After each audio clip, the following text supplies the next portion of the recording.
Imagina só a cena. Uma fazenda magnífica, no Brasil do século XIX. Um lugar de uma beleza que quase cega a gente, mas que serve de palco para um drama intenso sobre brutalidade, desejo e uma luta incansável pela liberdade. Essa é a história de Isaura. Essa melodia que chega a arrepiar de tão triste vem da nossa protagonista, Isaura. E essas poucas palavras já revelam tudo. Uma dor muito profunda, escondida debaixo de uma aparência de serenidade. É, no fim das contas, a canção de uma alma que nasceu presa. Então, quem é essa mulher que canta com tanta melancolia? Bom, Isaura é uma figura de beleza e refinamento que chama a atenção. Ela foi educada, sabe? Toca música, fala outras línguas, entende de literatura, mas vive sob o peso de ser uma escrava. E é aqui que está o grande nó da vida dela, a grande contradição. Isaura não se encaixa em lugar nenhum. Para os outros escravizados, ela é quase uma sinhá. Já para a elite, a educação e a beleza dela são admiráveis, claro, mas no fundo, ela nunca vai deixar de ser uma propriedade. Essa posição única, super precária, faz dela uma peça que não se encaixa nesse mundo tão dividido. A gente até pensa, ufa, pelo menos ela tem uma amiga. Malvina é essa aliada, uma alma boa que vê Isaura como gente. O problema é que a ingenuidade dela é perigosa. Ela realmente acredita que uma simples promessa pode quebrar as correntes da lei e da cobiça. Mal sabe ela o tamanho do perigo que está vindo por aí. E essa pontinha de esperança de liberdade, ela é ameaçada logo de cara. A chegada do novo mestre da fazenda, Leôncio, que é o marido da Malvina, lança uma sombra escura e pesada sobre a vida de Isaura. A história do Leôncio já diz tudo sobre ele, né? Ele não é só um vilão qualquer.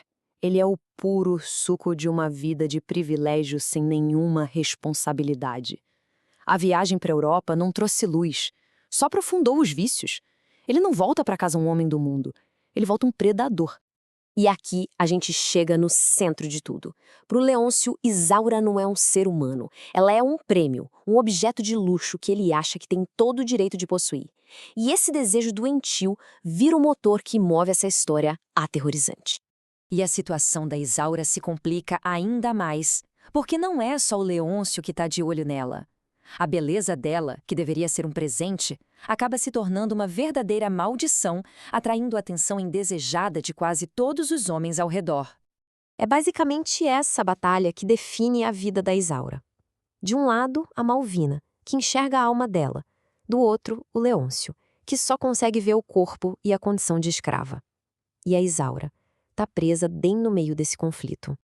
O cerco vai se fechando. Até o Henrique, que podia ser um protetor, se revela só mais um agressor. Para Isaura, simplesmente não existe um lugar seguro.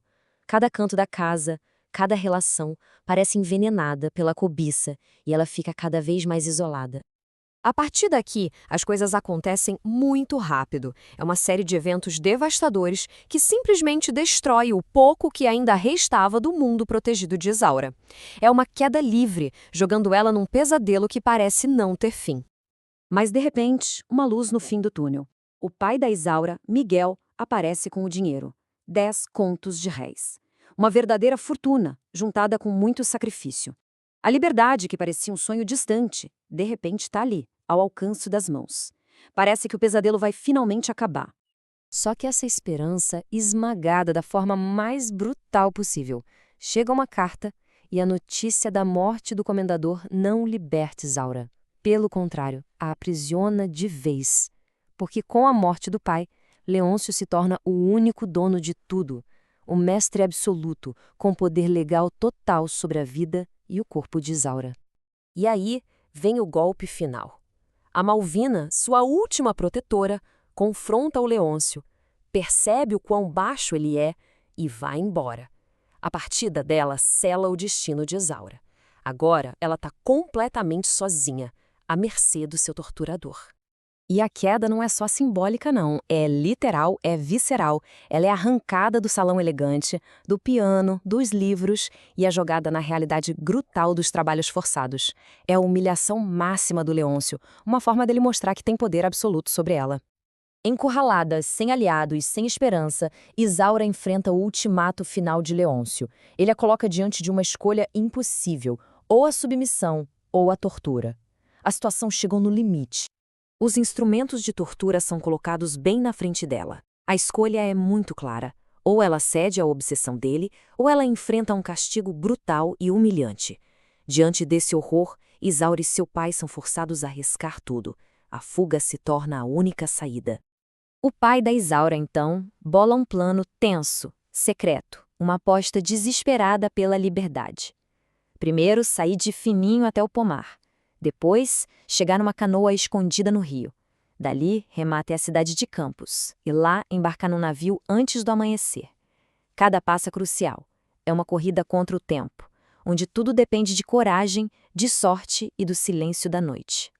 Meses se passam, e a cena muda completamente. Longe daquela fazenda, longe da brutalidade de Leôncio, um mistério começa a tomar conta dos salões da alta sociedade de uma outra cidade. A pergunta que não quer calar é: eles conseguiram? O plano funcionou? O que aconteceu com Isaura e com o pai dela depois daquela noite desesperada no Rio? A nossa análise de hoje termina com esse mistério no ar. Lá em Recife, surge uma mulher chamada Elvira, que encanta todo mundo. É Isaura, claro, vivendo com uma nova identidade. Mas a questão que fica é: será que um novo nome e uma nova cidade significam liberdade de verdade? Ou é só uma questão de tempo até a sombra do passado alcançá-la?